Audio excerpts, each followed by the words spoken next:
Kita bermohon semoga rahmat Allah senantiasa dicurahkan dan melahirkan keberkahan-keberkahan terbaik yang diridhai Allah Subhanahu wa taala. Komen, like, and share. Like, subscribe, share, and comment. Jangan ada lagi politik identitas. Jangan ada lagi politisasi agama. Jangan ada lagi polarisasi sosial. Demokrasi kita harus makin dewasa. Konsolidasi nasional harus diperkuat. Balik sedikit ke soal PDIP ini. Jadi kalau kemarin kita hanya melihat tanda-tanda, kita anggap tadinya ini cuma manuver relawan. Itu kemarin yang relawan ngomong soal Pak Jokowi calon ketua umum itu, saya kira itu baru pion saja ya. Kemudian ini sekarang mulai bidak-bidak yang lain mulai dimajukan gitu. Iya, PDIP itu akhirnya habis. Kalau Ganjar jadi presiden, artinya Presiden Jokowi memerintah dari belakang, dan PDIP tiba-tiba bikin kongres luar biasa, Ganjar jadi ketua partainya. Pak Jokowi justru yang menganggap Ganjar harus bantu Jokowi untuk mengambil alih PDIP demi anak-anak Pak Presiden yang perlu partai juga di 2029 nanti. Karena percepatan begini mesti kita baca bahwa nggak mungkin Pak Jokowi nggak punya keinginan untuk meneruskan dinastinya itu di dalam politik. Dan yang paling mudah adalah mengambil alih PDIP kan. Dia akan terjadi semacam muldokoisasi gitu. Kalau cara Pak Muldoko mau mengambil alih Demokrat karena capek bikin partai, mending ambil alih aja. Demikian juga hal yang sama, kimia politik yang sama ada pada Pak Jokowi. Jadi akan ada permainan yang ya memang kotor, tetapi itu konsekuensi dari politik yang nggak mau bersaing dari awal di 0%. Jadi semua hal yang pernah kita analisis itu memang ujungnya soal 0% ini yang jadi masalah tuh. Jadi sekarang mereka rasain sendiri tuh. Karena nggak ada satupun partai yang mau ikut pikiran FNN pada waktu. Kalau kata lihat ini ya, ini faktor Pak Jokowi ya. Kemudian orang bertanya-tanya, apa iya ini hanya kepentingan Pak Jokowi semata? Apakah ada kepentingan justru sebenarnya Pak Jokowi itu hanya menjalankan agenda kepentingan di belakangnya yang jauh lebih besar? Pasti, jadi continuity itu ada. Seluruh perangkat politik Pak Jokowi kan dipegang bukan oleh Pak Jokowi. Tapi Pak Jokowi juga punya ambisi. Jadi ya udah bertaut lah itu antara kepentingan akumulasi atau kepentingan oligarki yang bisa disebut oligarki dan ambisi Pak Jokowi untuk meneruskan legasinya kan. Kan Pak Jokowi nggak mungkin hanya berhenti pada Jokowi. Sama seperti Pak SBY akhirnya diteruskan oleh Agus Harimurti itu. Dan Agus Harimurti akhirnya belajar untuk jadi politisi yang tulen, bukan sebagai anak presiden. Kan itu intinya tuh. Karena Demokrat akhirnya tumbuh sebagai partai modern, merasa bahwa oke, kepemimpinan memang ada pada dinasti Agus Harimurti. Tetapi Agus Harimurti menunjukkan kemampuan dia untuk belajar politik dan pelan-pelan tumbuh sebagai pemimpin. Nah, Pak Jokowi juga pasti akan ikuti pola yang sama. Karena itu pola biasa di dalam soal dunia tuh, dan dalam soal regenerasi pemimpin dunia itu yang terjadi di Pakistan, di India, macam-macam itu. Tetapi Pak Jokowi belum dapat kepastian nanti setelah 2024 siapa yang akan jamin dia tuh. Tentu orang yang paling dekat dengan Jokowi yaitu Ganjar pasti kan. Kan Prabowo bukan orang dekat Pak Jokowi. Prabowo masuk ke dalam kekuasaan karena unsur pragmatisme terutama. Kalau Ganjar memang ada di situ dan ditrain untuk jadi penerus Jokowi. Jadi begitulah keadaan kita. Pelembagaan politik nggak jadi. Yang jadi adalah sikut-sikutan, intrik segala macam. Itu yang kita sebut Indonesia ini punya peralatan demokrasi, partai, pemilu, segala macam, lembaga-lembaga advokasi hak asasi manusia, tapi fungsi-fungsi itu nggak dijalankan gitu. Jadi hanya ada lembaga tanpa pelembagaan. Itu istilahnya dalam ilmu politik. Ya, kalau tadi Anda sebut Pak Prabowo dengan Pak Jokowi ini frenemy ya, friend yang bekas enemy. Frenemy. Oke.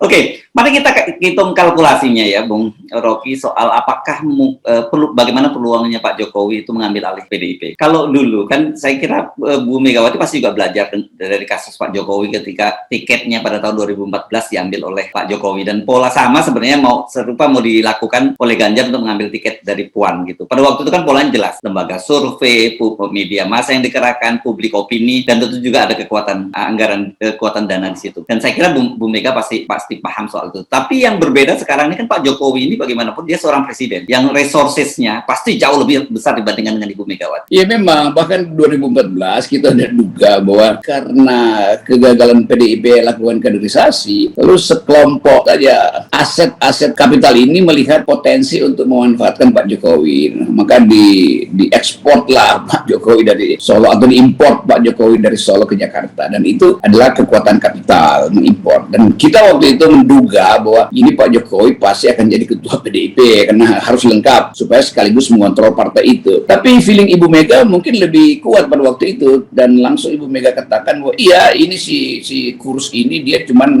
petugas partai, dan sampai sekarang orang ingat itu. Artinya Ibu Mega tahu bahwa potensi Pak Jokowi juga untuk mencaplok PDIP.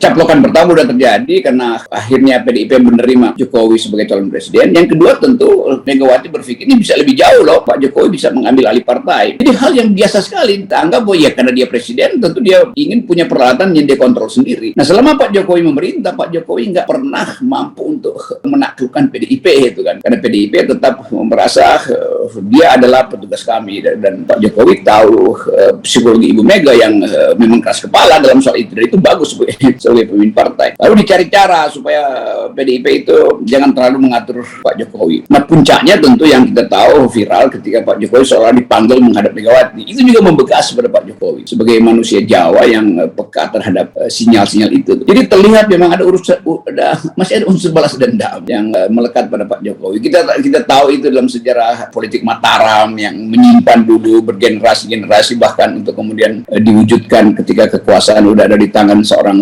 raja. Jadi hal-hal yang kita sebut Mataram Syndrome, nah itu sedang berlangsung hari ini. Ini dalam studi politik Jawa namanya Mataram Syndrome. Dan kita mesti memahami ya kalau kultur Jawa itu dari senjatanya ya, dari keris yang ditaruh di belakang. Baik, jadi ini sedang berlangsung ya saya kira, dan kelihatannya ada dari faktor internal di kalangan PDIP sendiri dan juga faktor eksternal tadi yang dorongan dari para relawan, dari partai politik dan sebagainya, itu sekarang sedang mulai berjalan ini ya Bung Rocky ya. Iya, ini seolah-olah orang anggap daripada krisis ekonomi nyampe semester depan lalu berantakan semua desain, daripada harga-harga komoditi jatuh nanti mending keluarin sekarang uangnya tuh, kira-kira begitu kan. Kan di belakang Ganjar itu ada harga komoditi itu yang dikuasai oleh oligarki kan. Uang politik kita kan datangnya dari harga-harga komoditi yang berasal dari macam-macam sogok menyogok tuh. Jadi sekali lagi percepatan ini akan memanaskan politik, dan pemanasan politik itu nggak mungkin lagi didinginkan karena ambisi untuk jadi presiden udah nggak tertahankan kan. Prabowo nggak mungkin mundur, demikian juga Ganjar. Kalau Ganjar mundur alasannya apa nanti? Masa depannya habis dong gitu. Kalau Ganjar mundur, Jokowi juga nggak punya harapan lagi tuh. Jadi kita mesti lihat Jokowi satu-satunya harapan. Jadi proyek Jokowi semester ini kan cuma IKN itu untuk mempromosikan ambisinya dia, dan kedua Ganjar. Jadi itu aja kalau kita mau analisis politik istana ya cuman Ganjar IKN itu aja. Dan berkaitan dengan IKN itu saya kira opsinya ada dua. Saya kira tetap Bung Rocky, satu tetap Pak Jokowi. Menurut saya prioritas pertama tetap aja Pak Jokowi jadi presiden kembali, dan yang kedua baru Ganjar. Dan jangan lupa ya tadi jangan kemudian disimpulkan bahwa final Ganjar yang akan maju itu kalau skenario 2024. Tapi kalau skenario maju gitu ya kan ada dua skenario. Kita juga ingin yang dipercepat. Tetapi Pak Jokowi saya kira dan timnya juga ingin dipercepat, tapi dengan cara melakukan dekret gitu, karena dengan alasan macam-macam, bisa aja karena resesi, bisa apa, kemudian pemerintahan diperpanjang. Itu saya kira opsi itu tetap hidup juga, Bung Rocky. Ada itu opsi yang nggak boleh kita nafikan ya. Karena tadi keadaan yang unpredictable itu juga dipahami betul oleh istana tuh, suatu keadaan yang tiba-tiba menghasilkan tuntutan jalanan. Nah itu kalau buruh misalnya tiba-tiba turun lagi, dan pasti turun buruh soal Omnibus Law karena itu tuntutannya final tuh. Mahasiswa juga akhirnya bersama dengan buruh menuntut Omnibus Law 2 KUHP itu. Jadi kekacauan politik akan terjadi semester ini, dan itu alat yang terakhir adalah keluarkan dekret. Dan kalau itu terjadi berarti Pak Jokowi dari sekarang harus membenahi TNI dan polisi supaya mampu untuk mengamankan dekret itu, dan kelihatannya itu agak sulit justru. Tapi rakyat menganggap ya bagus juga keluarkan dekret supaya terjadi kekacauan politik, dan jadi semua hal yang ada di kepala istana bisa kita baca dengan mudah. Kita bergembira justru, bukan bergembira kekacauannya, karena bergembira akan ada perubahan di luar sistem elektoral. Itu mungkin lebih bagus buat Indonesia itu. Ya, jadi dua-duanya melihat sebagai advantage ya. Jadi pemerintahan Jokowi melihat bahwa krisis ekonomi ini juga bisa jadi advantage karena dia dengan bisa justifikasi untuk melakukan dekret. Tetapi kita melihat bahwa kalkulasi politik rasanya mungkin tidak mungkin dikendalikan oleh kekuasaan gitu, situasi yang sekarang ini. Gitu. Iya, konsolidasi politik itu